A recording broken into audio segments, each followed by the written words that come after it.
on track. Kevin Corke is live at the White House. Kevin, I was just thinking that this is one of those days when you work at the White House that you'll probably tell your grandchildren about, that you were there when. No matter how this turns out, it's a historic day. No question about that, and it's so interesting, Dana. You can relate better than most. You know what it feels like to sort of be able to take it all in. I'm reminded even of the last administration and going to Cuba and sort of soaking it all up. And so to be here on the cusp of perhaps real history, not just history for the U.S. and North Korea, but history for the entire world is really quite something. As you pointed out, the leadership, some of the leadership from North Korea making their way here to the White House. Kim Jong-chol coming here not long ago. They've been in the Oval Office now for the better part of 35 going on 40 minutes. Now understand that a lot of that is interpretation time. Something is said, you wait for interpreters. Something else is said in reply, you wait for interpreters. So I don't want people to sort of read too much into the length of the current meeting, but I can certainly tell you this. They are looking at this with the greatest of optimism. You saw earlier, Dana, John Kelly, the chief of staff, was obviously there to greet Kim Jong-chol, as well as John Bolton. And, of course, now they're in the Oval Office meeting with the president as we speak. By the way, our colleague, John Roberts, is in the pool today, and so he'll be reporting for us based on everything that they see and hear that they're able to take in. And as we get reports from him, I promise I'll pass them along, Dana. So, Kevin, I wanted to ask you that. Do you think that this is a situation, or might it be too risky? I think I would be reluctant to bring the pool into a meeting with the North Korean official into the Oval Office. But if the pool does not go into the Oval Office and take some commentary from the president, do you think it's likely that the president might address the pool on his way to Marine One? I know he's headed to Camp David for the weekend. Yeah, you're right. He's going to head over to Camp David, and so my suspicion is I'm going to look at this two ways. Number one, I agree with you. There's just no way I would have the pool go in there. I'd love to get a spray. It would be great. I think the president is unconventional, to say the least, when it comes to his media outreach and his ability and his position to directly communicate with the American people. And so maybe he'll surprise us and say, listen, I'll let you guys come in, take a quick sweep, a real quick spray, and get him out of there maybe after one comment by him and not hearing from the other side. But I certainly would suspect, Dana, if we don't get that, at a minimum, I know the president loves to talk and he loves to get his messaging out. I guarantee you, knock on wood, that we'll hear from him if he stops by the press area before heading over to Marine One. You know, Kevin, since you and I both think that it won't happen, it's going to happen. So That's right. We'll be ready, and then we'll bring that to everybody live at that point. Thanks, Kevin. You bet. Meantime, Canada, Mexico, and the European Union, all key U.S. allies, are moving ahead with new tariffs on American goods. This after President Trump lifted exemptions on steel and aluminum imports. Benjamin Hall is in London. Benjamin. Hey, hi, Dana. A lot of loud, angry voices from some very close U.S. allies across the world. And now we're hearing from some of these countries and about some of the countermeasures they want to put in place in retaliation for President Trump's announcement on these steel and aluminum tariffs. And they say that this is a trade war which cannot be won by either side. Canada, Mexico, and the European Union, like you say, are fighting back now against the decision by President Trump to slap tariffs on imports, 25% on steel, 10% on aluminum. Well, today the European Union issued a 10-page list of tariffs on U.S. goods. Among them, steel, orange juice, motorcycles, jeans, rice, and bourbon whiskey. Canada plans $12.8 billion, including aluminum, yogurt, pizza, whiskeys again, and tablecloths. And Mexico followed suit with lamps, pork legs and shoulders, sausages, apples, grapes, and various cheeses. Well, today, French President Emmanuel Macron said he told President Trump personally in a phone call that the new U.S. tariffs are illegal and a mistake. He pledged that the response would be firm and proportionate, and he warned that economic nationalism like this leads to war. Europe's largest automaker, Volkswagen, also warning that the decision could start a trade war, that no side would win, and now the EU plans to bring its case to the World Trade Organization, claiming US actions are illegal. And just today we also saw the European Union and Chinese foreign ministers meeting, and some people are suggesting it shows a pivot to the east, because countries in Europe are afraid of these tariffs and they feel they might have to reach out elsewhere. But of course, President Trump always campaigned on this policy of economic nationalism, America first, and that's exactly what we're seeing him do here. But it seems like there's a lot of negotiating left in the future, and this will play out over the next few months at least. Dana? Well, then we will have to keep checking back in with you, Benjamin Hall. Thank you. I hope so. Thanks. Okay, we're going to talk about both of these things. Let's turn to North Korea first. Michael Allen is a former member of the National Security Council. One of the things I wanted to do, Michael, with you is just to take a step back. They are still meeting in the Oval Office. As you know, that's quite a long time to get a chance to meet with the President of the United States, who is the busiest person in the world. And quite a historic day at the White House. And just your general thoughts and observations at this point. Yeah, my first sense, you and I having worked at the White House when President Bush was trying to make progress with the North Koreans, you know, if you live long enough, you might see anything. To have the North Korean spy chief come down from New York and meet with the president is certainly a historic moment. One of the things that I noted today was that in the New York Times, Motoko Rich wrote this, that the Americans and South Koreans want to persuade the North that continuing to funnel most of the country's resources into its military and nuclear programs shortchanges its citizens' economic well-being. But the North does not see the two as mutually exclusive, and I imagine that might be something that the president is talking about right now with this official.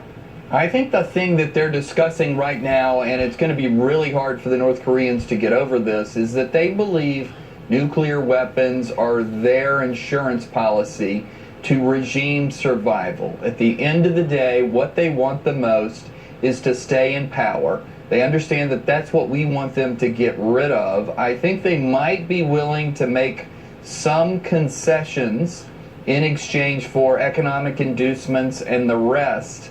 But I don't think they're going to give up their nuclear weapons at the end of the day. So that's the fundamental tension that Secretary Pompeo and President Trump are trying to get over in order to justify having a big summit in Singapore soon.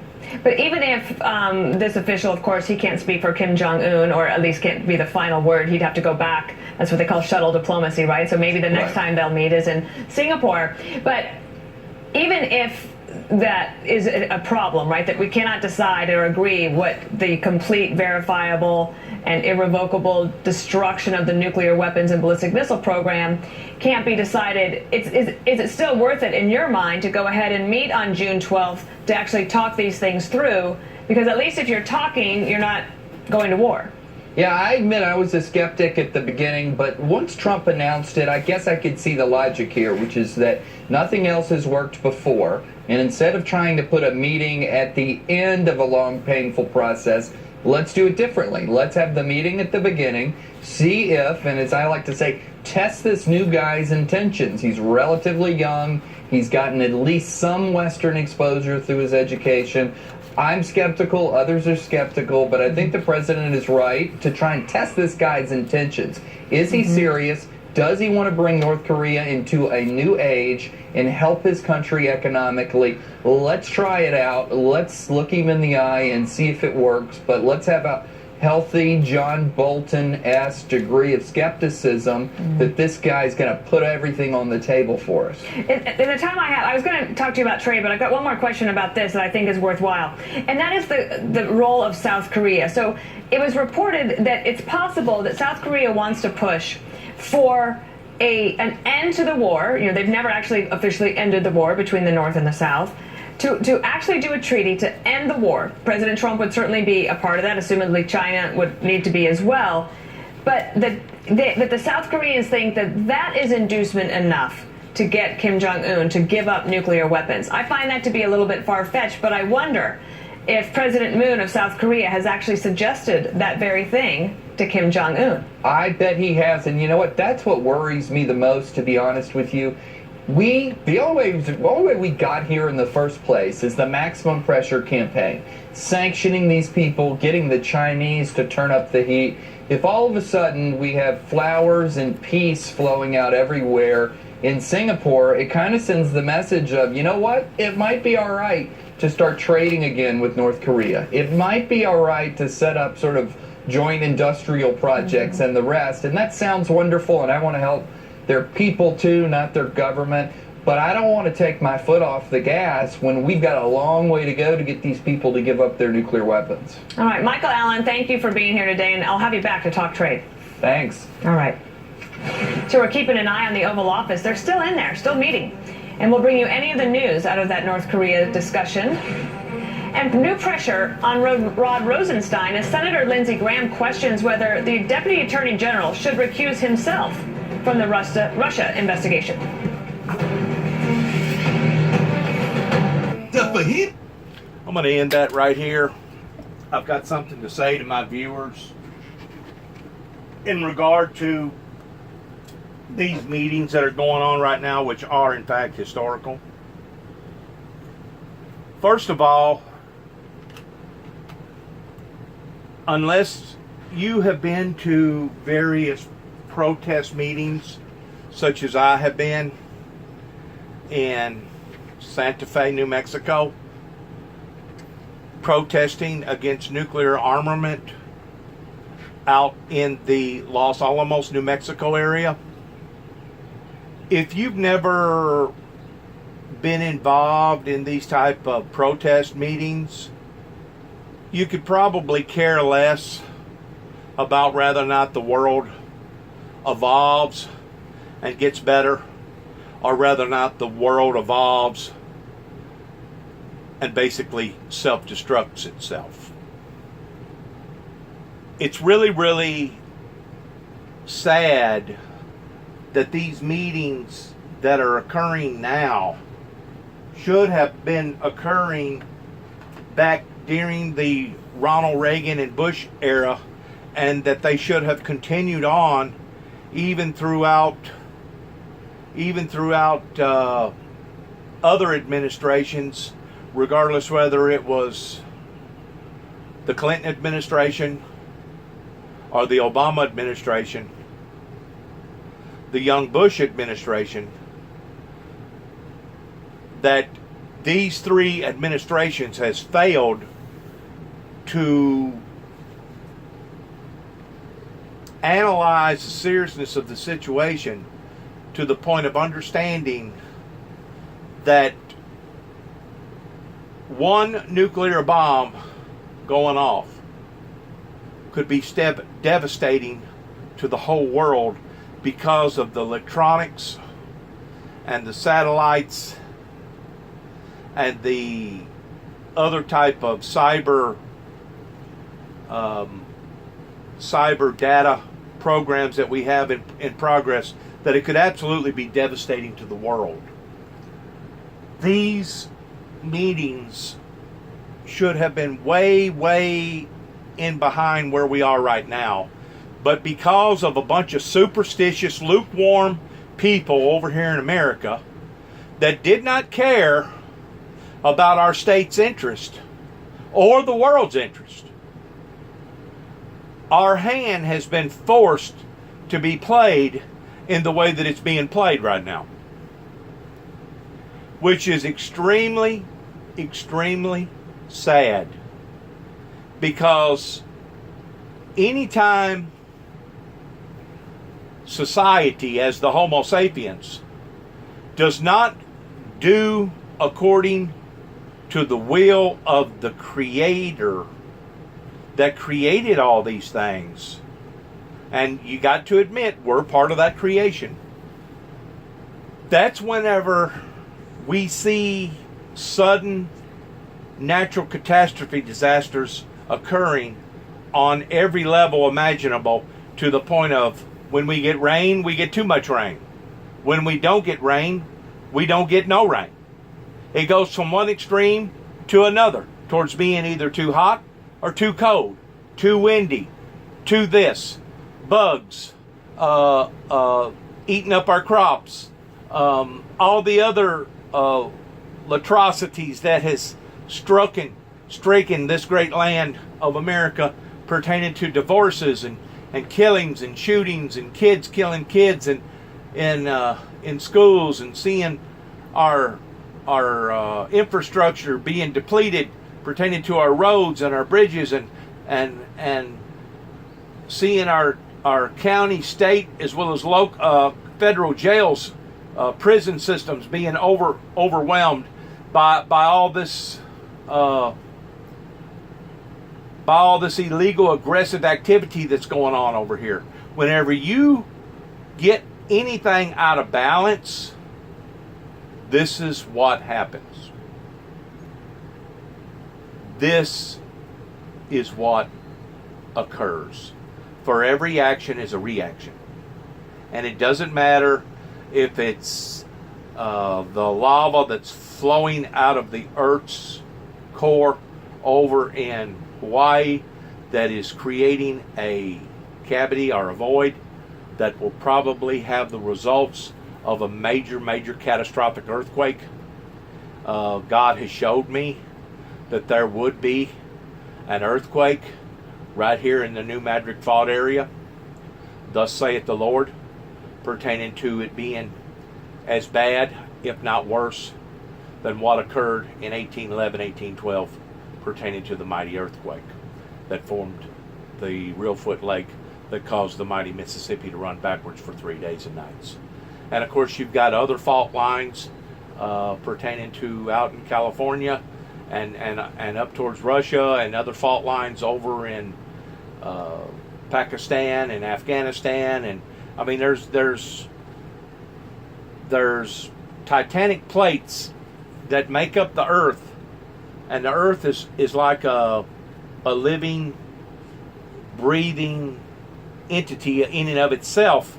And whenever you start disrupting the balance towards draining trillions and trillions and trillions of oil out of the earth, it would be the same difference. And I realize to a great deal extreme, working over in Oklahoma pertaining to Chesapeake and other oil producing companies, I realize that they put a substance back into these holes as they're draining this oil out, but it doesn't have the same fabric, it doesn't have the same quality, it does not have the same texture to it. And it would be the same difference if all of a sudden you decided for some strange reason that you was going to drain all the oil out of your automobile, out of your motor, and replace it with water. If you done that, how long do you think your automobile would run?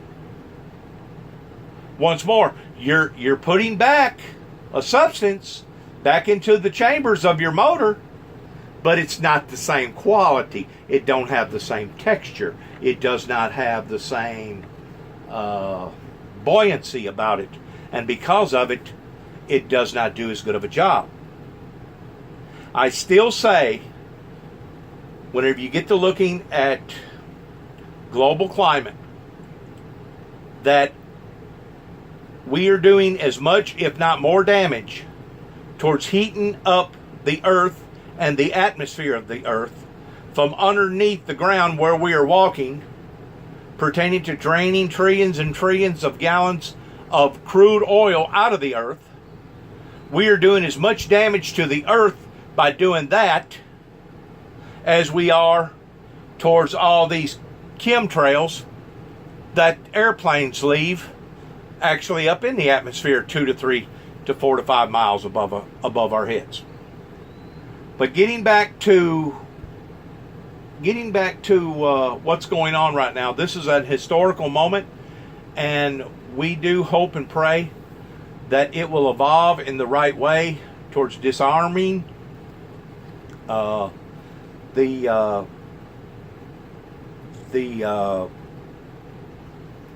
peninsula over there, and hopefully achieving world peace to the degree that we do not have to be concerned about some madman deciding to throw off a nuclear missile that could be a dominoes effect that could actually destroy humanity as we know it. So in that regard, we want to say good luck to our chief and commander. 2 thumbs up for being a good